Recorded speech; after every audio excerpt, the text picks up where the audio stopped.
ഭക്ഷണം തരുന്നത് തോട്ടയ്ക്കാട് വടക്കോട്ടുകാവ് ശ്രീ ധർമ്മശാസ്ത്ര സേവാ സമിതിയുടെ ആഭിമുഖ്യത്തിൽ നടത്തിവരുന്ന ജീവകാരുണ്യ പ്രവർത്തനത്തിന്റെ ഭാഗമായിട്ടുള്ള അന്നം പുണ്യം പദ്ധതിയുടെ 543-ാം ഘട്ടം സ്നേഹതീരത്ത് വെച്ച് നടത്തപ്പെടുന്നു.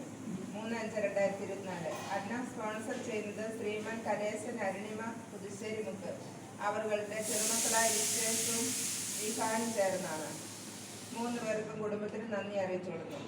നമുക്ക് സ്നേഹതീര കുടുംബത്തിലേക്ക് ഇത് ഭക്ഷണം സ്പോൺസർ ചെയ്തവരെയും ഇതിന് പിന്നിൽ പ്രവർത്തിച്ച സേവാ സമിതിയിലെ എല്ലാ അംഗങ്ങളെയും ഈ ഭക്ഷണം സ്പോൺസർ ചെയ്ത ഈ കുടുംബത്തെയും ഈശോയുടെ കരങ്ങളിൽ സമർപ്പിക്കാം. ഇവരെല്ലാവരെയും ദൈവമേ ആശീർവദിച്ച് അനുഗ്രഹിക്കുന്നു പ്രാർത്ഥിക്കാം. നമുക്ക് കരുണയുള്ള നല്ല ദൈവമേ, ഇന്ന് ഞങ്ങൾക്ക് ഭക്ഷണം സ്പോൺസർ ചെയ്ത ഈ കുടുംബത്തെയും ഇതിന്റെ പിന്നിൽ അധ്വാനിച്ച എല്ലാ കാര്യങ്ങളെയും സേവാ സമിതി അംഗങ്ങളെയും അതിന്റെ ഭാഗമായിട്ട് പ്രവർത്തിച്ച എല്ലാ പ്രവർത്തകരെയും ഈശോയുടെ കാര്യങ്ങളിൽ ഞങ്ങൾ സമർപ്പിക്കുന്നു. ഈശോയെ, നാളുകളായി സ്നേഹതീരത്തേക്ക് ഭക്ഷണമായിട്ട് കടന്നു വരുന്ന ഈ മക്കളുടെ മേൽ കരുണയായിരിക്കുന്ന ഞങ്ങൾ പ്രാർത്ഥിക്കുന്നു. ഇവരുടെ എല്ലാ പ്രാർത്ഥനാ നിയമങ്ങളിലേക്ക് പങ്കെടുത്ത് കരുണ ഭക്ഷിക്കണം ഞങ്ങൾ പ്രാർത്ഥിക്കുന്നു.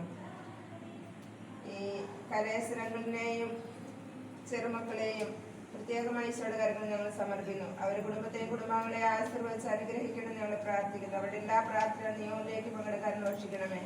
എല്ലാവിധ ആപത്തോടും അവർക്ക് സംരക്ഷണം നൽകി അനുഗ്രഹിക്കണം ഞങ്ങൾ പ്രാർത്ഥിക്കുന്നു. അവരും സേവാ സമിതി എല്ലാവരെയും ഈശോയെ ഞങ്ങൾ സമർപ്പിക്കുകയാണ്. അവർക്കും എല്ലാവർക്കും ആയുസ്സും ആരോഗ്യം കൊടുക്കണമേ. ഇതിന്റെ പിന്നെ അധ്വാനിച്ച എല്ലാ കാര്യങ്ങളെയും ആശീർവദിച്ച് അനുഗ്രഹിച്ച് ബലപ്പെടുത്തണമെന്ന് ഞങ്ങൾ പ്രാർത്ഥിക്കുന്നു. ഈ സമയം ഭക്ഷണമില്ലാതെ ആരെങ്കിലും കരുതി തരുന്നുണ്ടെങ്കിൽ അവർക്ക് ഭക്ഷണം നൽകി അനുഗ്രഹിക്കണം ഞങ്ങൾ പ്രാർത്ഥിക്കുന്നു. സ്നേഹതീരത്തെ എല്ലാ അമ്മമാരുടെയും പ്രാർത്ഥനകൾ ഈ കുടുംബത്തോടും ഈ സേവാ സമിതിയിലെ എല്ലാ അംഗങ്ങളോടും കൂടെ ഉണ്ടായിരിക്കും. എന്നും എപ്പോഴും ഇവർക്ക് വേണ്ടി പ്രാർത്ഥിക്കുന്നതാണ്. തീർച്ചയായിട്ടും ഇവരെല്ലാവരെയും അനുഗ്രഹിക്കട്ടെ എന്ന് പ്രാർത്ഥിച്ചുകൊണ്ട് ദൈവകാര്യങ്ങളിലേക്ക് ഇവരെല്ലാവരെയും സമർപ്പിച്ചുകൊണ്ട് പിതാവും പുത്രനും പരിശുദ്ധാത്മാവുമായി സർവ്വീശ്വരനേക്കും